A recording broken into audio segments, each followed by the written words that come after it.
the soundtrack of the Scottish Highlands.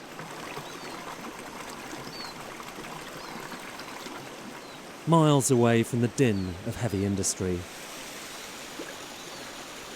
But what begins as a trickle here gathers as it falls downstream and quickly turns into a mighty roar.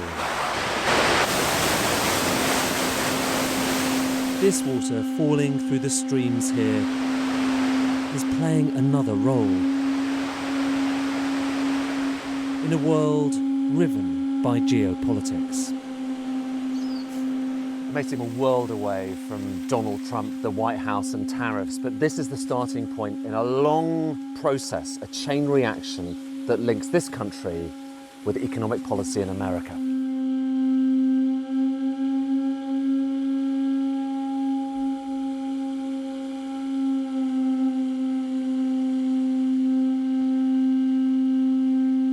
The main road north through Glencoe. I've come to see what is, depending on how you look at it, the biggest factory in the world. Because these streams feed this dam. A dam designed to gather all that water and send it through miles and miles of tunnels to the shadow of Ben Nevis. And this, Britain's last aluminium plant. A plant that now finds itself at the centre of a new trade war. This place is the point of all those dams and tunnels, because that water thunders down these pipes to turn the turbines here and provide a constant stream of electricity. So much that the excess is sometimes used to power the national grid. It looks like it's quite kind of peaty, quite brown. Most of the water getting used today will all come from intakes rather than the dam. So that's just literally off the mountain? Yes, yes. Today? Yes. Wow. That to me feels like a lot of water. Typically it's 45 tonnes of water a second goes through the machine. All just to create the power? Yes, yes, that's right. It's amazing. That water's part of the reason this place has survived this long, even in an era of sky-high energy prices.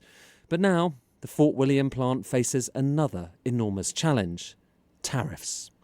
Because aluminium exports from here to the US now face 25% duties, and that is a serious problem. It's not just the tariffs coming on, but the indirect effects of those tariffs on where product moves, because this is a global industry. Again, it's going to be some difficult days for our customers, and if we have to work with them on that, then we will. But it's something that, when Trump was running and when he was elected, he said he was going to do it. So we've been wargaming this for some time now. Aluminium, high up in the periodic table, is a wonder metal. Strong but light, it can only be produced via a complex electrolytic reaction in a cell room, a place we couldn't enter without protection.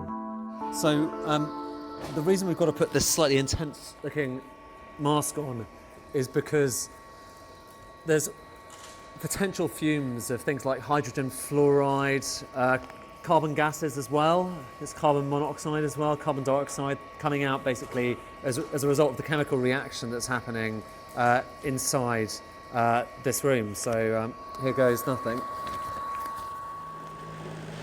This is the epicenter of the operation, where the power from all that water is turned into a current running through graphite electrodes, and that current rips the aluminium atoms out of the ore.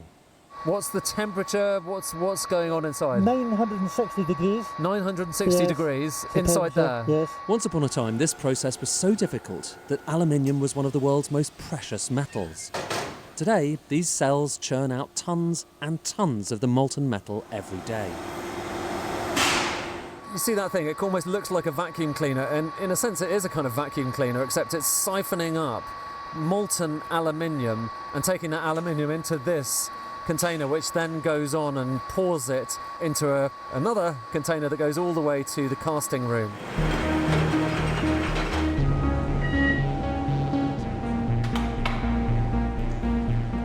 Here in the casting room, where special ingredients are added to the aluminium, from titanium and magnesium to carbon, every different mix creates an alloy used by different industries. That is 9 tons of aluminium. It is so thick that right now in the middle it's still almost molten hot, so it has to cool. But this particular grade is used in the printing industry. But the plant says that they could just as easily produce aluminium that goes into aircraft and defence in the future. After all, this intricate system of infrastructure and factory was purpose-built to feed into the defence industry. Even today, the way it functions with those dams and underground tunnels is pretty much unique. So much as this place provided most of the metal going into Britain's Spitfires in World War II, might it rediscover a similar role in the 21st century? This plant right now doesn't supply into those markets, but easily could. It was set up to supply the defence industry and other parts of the UK demand for aluminium. So, if need be, we could do that. But with tariffs now a reality, the truth is it will be harder, not easier, for this plant to keep producing. And aluminium is not the only example of a metal and an industry facing a tariffs crisis. Further down in the periodic table, you find a suite of other elements which, when combined, become stainless steel. The journey for that steel begins here. In this electric arc furnace, into which scrap, old car parts, kitchen sinks and so on is tipped before the electrodes are lowered and switched on.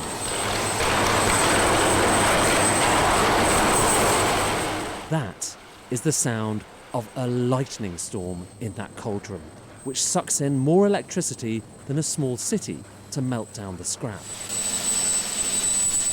Into this molten stainless steel, still made in Britain, one of the most important metallic substances in the world.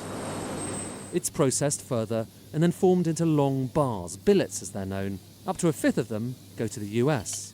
Any steel coming into the United States is going to have a 25% tariff.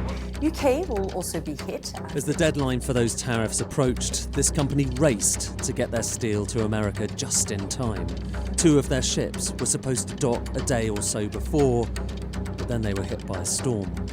It was going to be tight. We were seeing there were warnings for very poor weather systems in the Atlantic. So we're watching the ETA go longer and longer until, unfortunately, it was beyond. And then, unfortunately, there was no catch-up after that.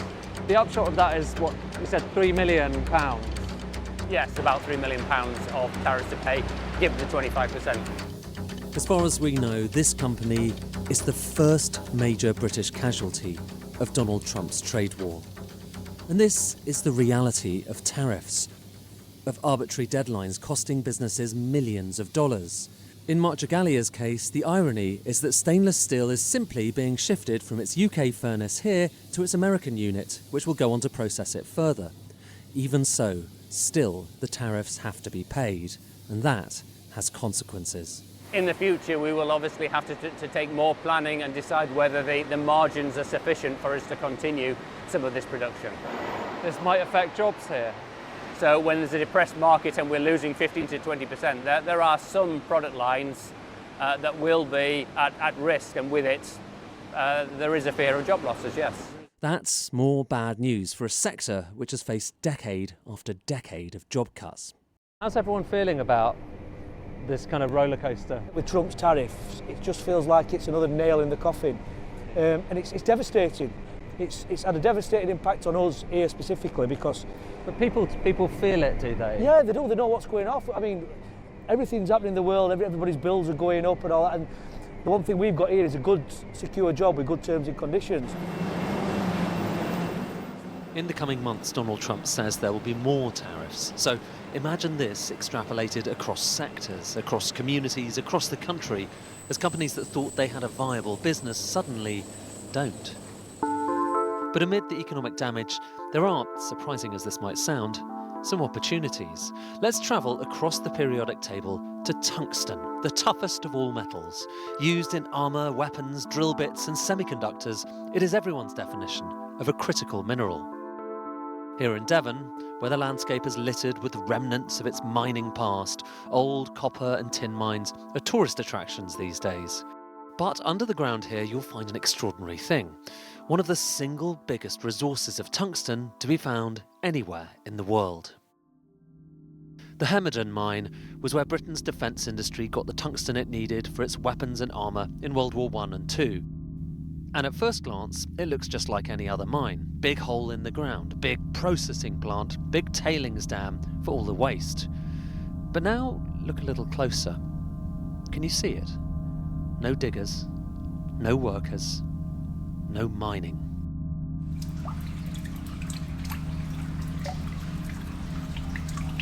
The processing facility lies dormant. The machines abandoned.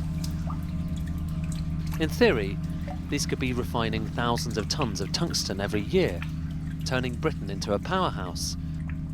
But so far, every company trying to turn this place into a success has failed. The man in charge of trying to make it work this time is still working on securing funding. What's this here? This is the open pit mining operation that was in existence up to 2019, and now it's just a large hole in the ground. There's no mining happening right now. No activity. This hole was dug by the last company here. By Wolfman, that's correct. Okay. And they then went into receivership. 1. Mining. And the project's really been at the point where it stopped at that time ever since. Well, this is our granite ore, which is part of the main ore body running through this part of the pit.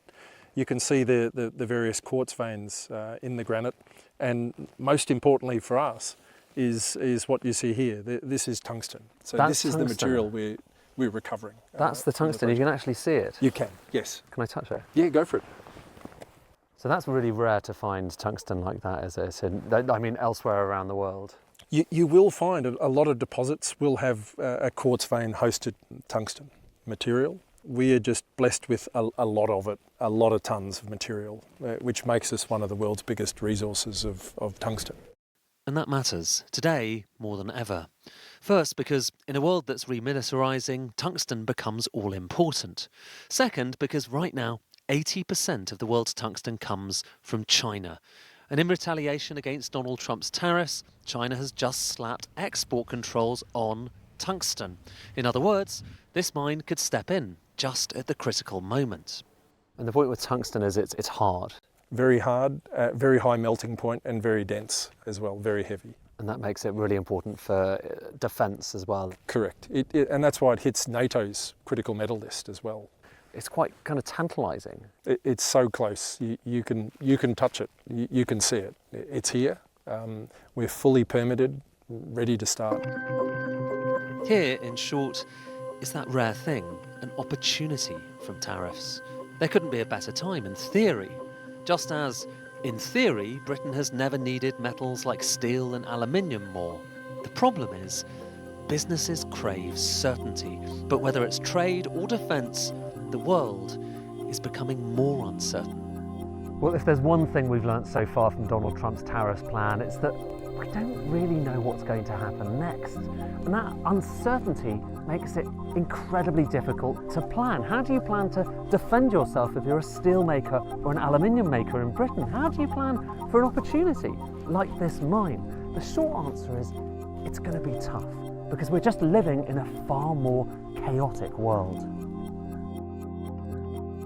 But the reverberations of Donald Trump's tariffs policy are just beginning.